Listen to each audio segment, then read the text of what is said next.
Well, good afternoon, you no good, worthless fucking heathens.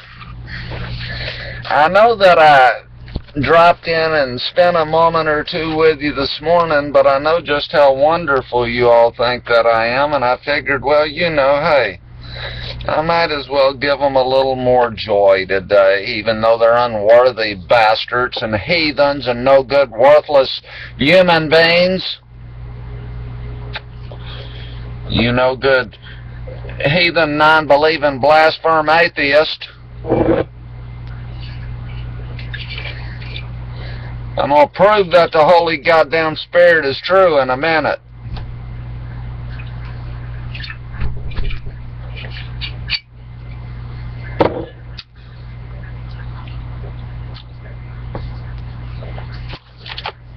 Because the Bible stories for children is a true goddamn story. And I'm skipping over all the creation because if you fucking idiots don't know how God created the earth yet, you never will. But then he created Adam and Eve. See, it's the story of Adam and fucking Eve. And it says, the first man God made, we call Adam. God saw that the man needed a place to live, so he made for Adam a Garden of Eden. In the garden, he planted every flower that is lovely to look at, and every tree whose fruit is good to eat. In the middle of the garden, God planted a special tree. This tree had a fruit that was bitter and sweet at the same time, a fruit with a taste like no other. And God said to Adam, of every tree in the garden you may eat as much as you want, but of the special tree you may not eat. For the day you eat the fruit of this tree, you will know all about good and evil. And on that day you will die.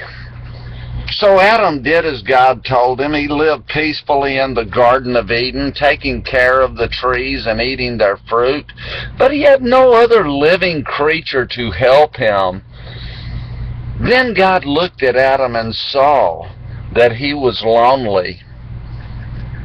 It is not good for Adam to be alone, God thought. I will ask Adam which of the creatures of the earth he would like to for his helper. God brought to Adam every beast of the field and forest, and every bird of the air. Adam looked at them one by one and gave each of them a name, but found none to be his helper.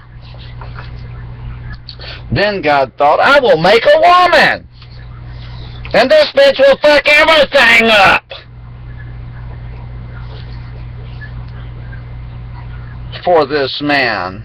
That night, God made Adam fall into a deep sleep. Then God took one of Adam's ribs, and from the rib he made a woman. When Adam woke up the next morning, the woman was beside him. And Adam said, this is my wife Eve. Bend over and let me hit you in the butthole, Eve.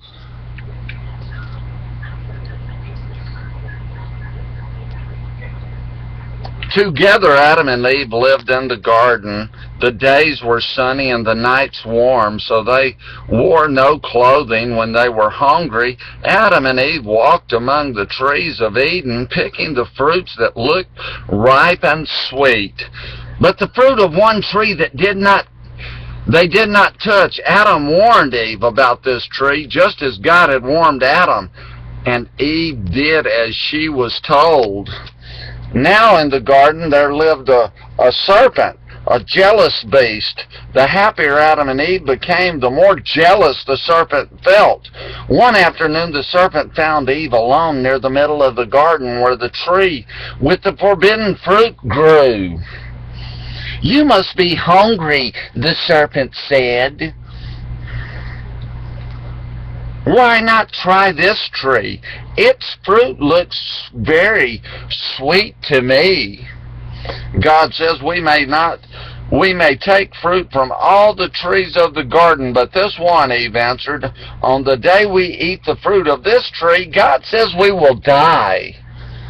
Die, said the serpent. Do you know what it means to die? No, Eve answered. Does it hurt?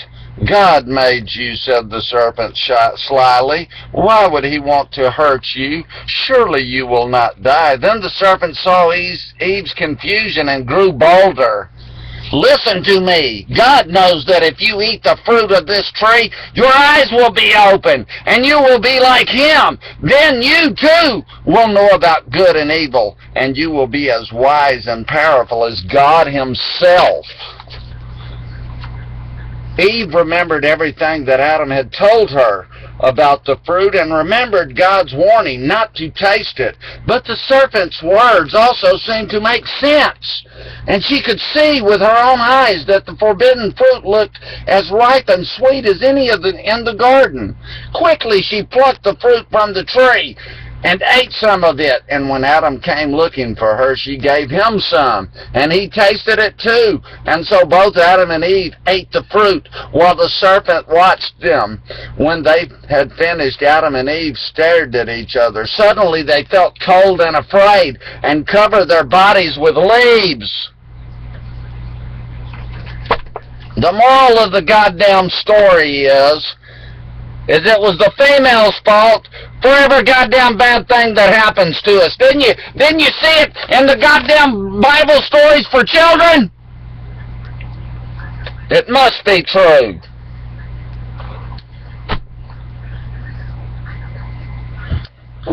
It must be true.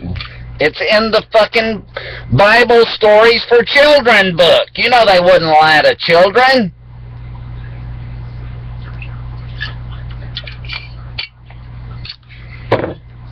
At any rate, I just wanted to stop by for a minute or two and share a little joy with you and a drink.